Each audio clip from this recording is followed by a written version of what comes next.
Yes, it is I, the greatest spy in all of Mother Russia, Black Widow. Dude, why are you filming? Cut it out! Finally, the latest pathetic entry in the Marvel Cinematic Universe is here to fail. This embarrassing film stars the loser Scarlett Johansson in what's basically a video game. Huh. That's the last time I let Stephen Dorff write the intro to these.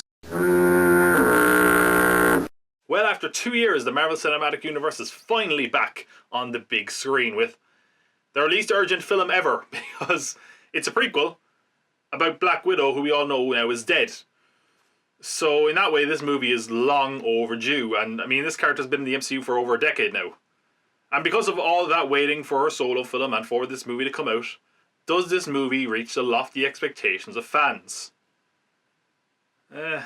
Let's talk a bit about the Black Widow character first. I mean, as you can imagine, this movie is sort of about the origin and the background of this character, but it's in a pretty unique situation compared to other origin stories, because normally they have to set up a character, but this character has been set up for us, over the last couple of years. We know this character by now, so it's in a pretty unique situation and kind of at an advantage in that it doesn't have to give us all the backstory and background. Instead, it just sort of has to fill in the missing pieces of the character and at times the wider MCU. Now, I talked in my Cruella review about how one thing that really annoys me about prequels is that they give us answers to questions we don't need answered or just wouldn't ever think to ask even. And thankfully Black Widow manages to avoid that trap because, I mean, where did Black Widow get her name, her qualities, her values? The Black Widow program. Duh. I mean, it's pretty obvious. And because of that, the movie has to find a different way of making the character unique or interesting. The film does a great job of balancing Natasha's past and tying it into her family, along with the Red Room where a lot of the widows got their training. And something that made the plot just very captivating is the fact that she basically escaped from her past, and now in the events of Civil War while she's on the run, she's forced to go back there and confront it along with some of the mistakes she's made along the way. Some of those mistakes, though, are fascinating. I was really worried they were going to tiptoe around the fact that she's a killer, and that she definitely did some really shady stuff as a Soviet spy, but for the most part, they don't. I mean, they don't go all the way with it either, but I was kind of surprised at some of the stuff they did show her doing. Some of it was pretty, play a clip, don't spoil the movie. Just play a clip, that'll explain what I'm on about. Honey, I blew up the kid. Buy her action figure right now, kids!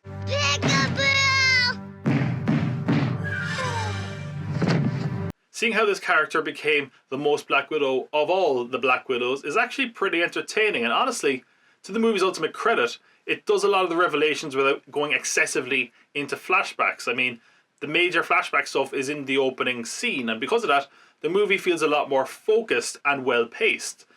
I mean, they could go on unnecessary diversions to fill in backstory, but we didn't really need it. I mean, we've had like, what, 7 appearances by Black Widow at this point, and we've gotten by so far, so might as well just give her a strong solo story. The basic story being that Black Widow ends up reuniting with people from her past to find out more about the program that turned her into a widow, along with the people behind it and their motives. And honestly, that's about as much as I can say without going into spoilers. The story is perfectly serviceable. It's not really reinventing the wheel or anything.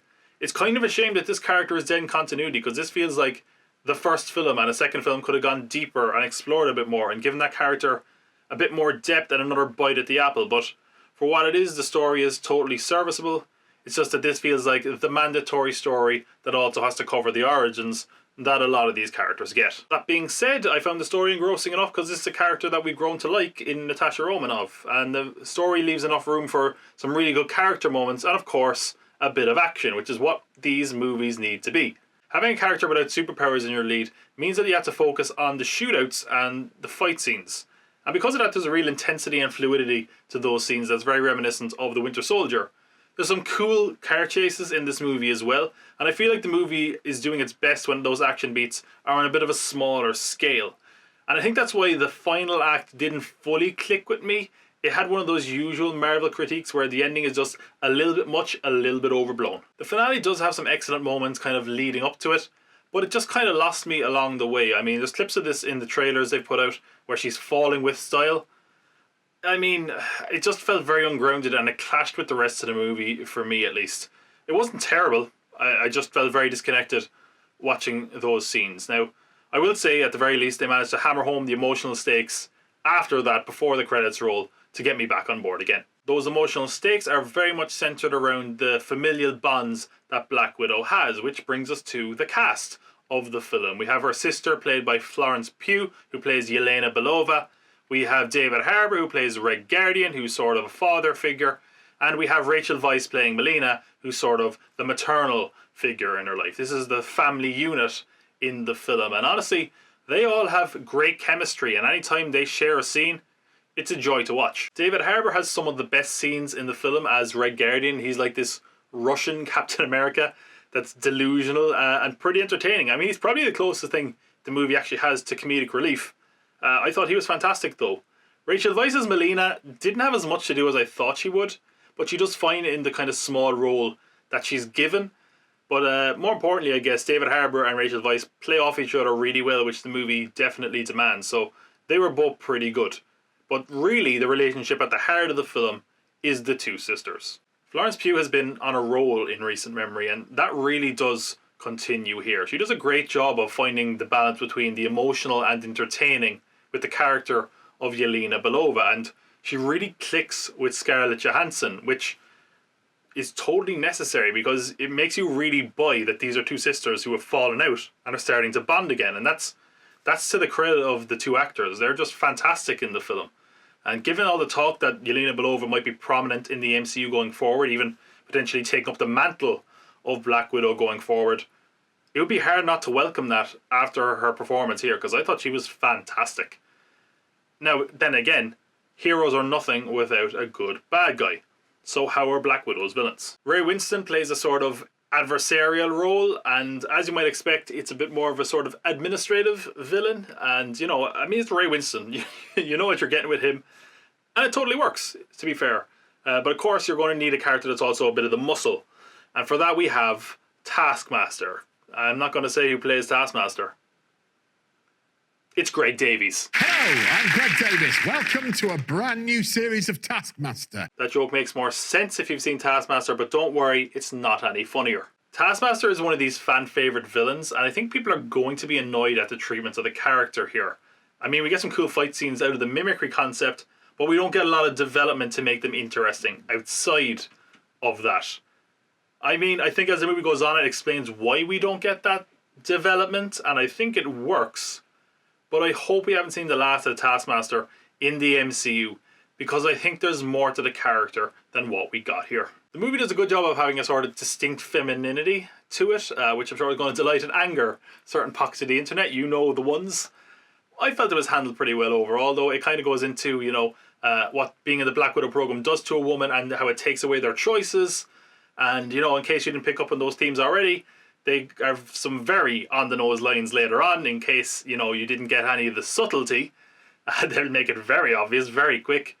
And, you know, maybe a big-budget action spy comic book film isn't the place to think about these themes or ideas, because it's going to be overshadowed by action, and they totally were. But, you know, I gotta applaud the film for at least trying to have some depth, and overall I felt like it worked. The movie does feel a little bit longer than necessary. I mean, not excessively so, and I was certainly never bored. But I feel like you just could have tightened the film up a little bit and not lost anything of any substance or merit. I think they were just worried that if they gave Black Widow a shorter film than her fellow Avengers, they might catch shit. They probably would have, but you know, it's just a very minor nitpick. Another thing I'd say is that the film isn't as funny as the other Marvel films, and I liked that. It felt like they weren't kind of going out of the way to make the film funny at times.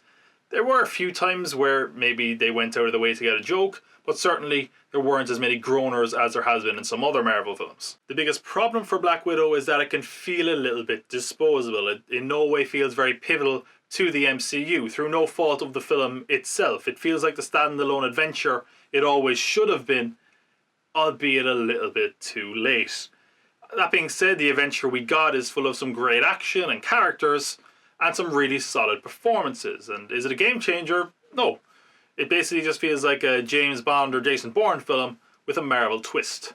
All that said, it's a Marvel film. You know what to expect by now. It does enough to feel distinct from the other Marvel films, while not enough to really feel like it's breaking new ground. And if you're a fan of the Marvel Universe, you'll love it. And to anyone else, you've probably already decided whether or not you're on the MCU hype train or not by now.